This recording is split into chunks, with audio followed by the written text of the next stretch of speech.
Good morning student, स्वागत है आपका वचनपाल भाटी इंटर कॉलेज के डिजिटल वर्ल्ड में। हमारा जो प्रकरण था वो पवन दूत का चल रहा था। चैप्टर कंप्लीट हो चुका है और आज हम इसके अभ्यास प्रश्न करेंगे। ठीक है, तो यहाँ लिखा हुआ है पद्यांश पर आधारित अतुलक उत्तरीय प्रश्न। निम्नलिखित पद्यांशों को पढ़कर उनके नीचे दिए गए प्रश्नों के उत्तर लिखिए।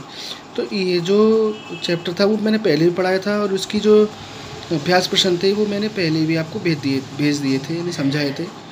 आज मैं आपको फिर पुनः इसी चैप्टर के जो अभ्यास प्रश्न है उसे करा रहा हूँ। तो सबसे पहले सुनते हैं कि मेरे प्यारे नव जलद से कंज से नेत्र वाले, जाके आए न मधुबन से और न भेजा संदेशा। मैं रो रो के प्रिय विरह से बावली हो रही हूँ, जाके मेरी सब दुख कथा श्याम को तू सुना दे। तो पहला प्रश्न, पद्यांश की रचना और रचनाकार का नाम लिखिए। उत्तर में क्या लिखेंगे? उत्तर में लिखेंगे रचना पवन दूतिका और रचनाकार है अयोध्या सिंह उपाध्याय हरिओत। उत्तर हो गया। दूसरा प्रश्न, रेखांकित अंश की व्याख्या कीजिए। तो हेडिंग डालनी है आपको रेखांकित अंश की व्याख्या। तो मैंने व्याख्या वैसे समझा ही थी पहले भी। आपको लिखना है कि श्रीमती राधिका जी वायु से कह रही हैं कि तू मेरी सारी दुख भरी कहानी को उन्हें सुनाना कि मैं उनके विरह में रो रो करके पागल हो जा रही हूँ। ठीक है, इस तरीके से लिखना है। अगला प्रश्न, प्रस्तुत पद्यांश में राधा किसको अपनी दूतिका बनाकर श्री कृष्ण के पास अपना संदेश भिजवाती है? तो उत्तर लिखेंगे प्रस्तुत पद्यांश में राधा वायु को अपनी दूतिका बनाकर श्री कृष्ण के पास अपना संदेश भिजवाती हैं। चौथा प्रश्न, श्री कृष्ण कहाँ जाकर वापस नहीं आए? उत्तर में लिखेंगे श्री कृष्ण मथुरा जाकर वापस नहीं आए हैं।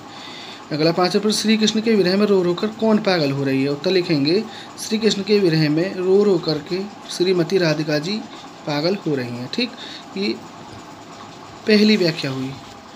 दूसरा अभ्यास प्रश्न, कोई क्लांत कृषक ललना खेत में जो दिखावे, धीरे धीरे परस उसकी क्लांतियों को मिटाना, जाता कोई जलद यदि हो व्योम में तो उसे ला, छाया द्वारा सुखित करना तप्त भूतांगना को।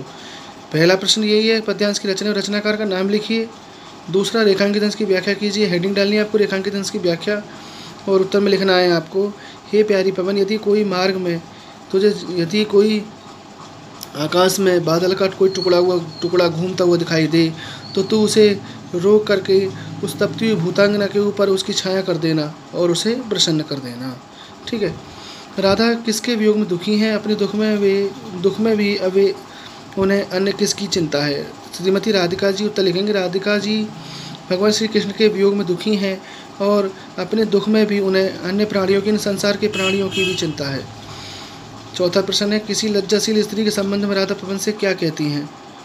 तो उत्तर लिखेंगे किसी लज्जाशील स्त्री के संबंध में श्रीमती राधिका जी वायु से कहती हैं कि यदि कोई खेत में किसान स्त्री काम करती दिखाई दे तो तू उसका स्पर्श करके उसकी सारी थकान को दूर कर देना।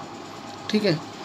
पांचवा, राधा पवन से अपनी शीतलता के द्वारा किसे दूर करने के लिए कहती है? तो लिखेंगे राधा पवन से अपनी शीतलता को उस तपती हुई भूतांगना को प्रसन्न करने के लिए कहती है, यानी जो खेत में काम कर स्त्री है उसको प्रसन्न करने के लिए कह रही है। ठीक है, ये दो खंड हो गए आपके।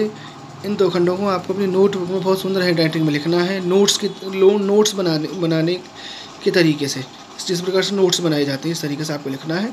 अगली वीडियो में मैं आपको दो खंड और समझाऊंगा। तब तक के लिए धन्यवाद।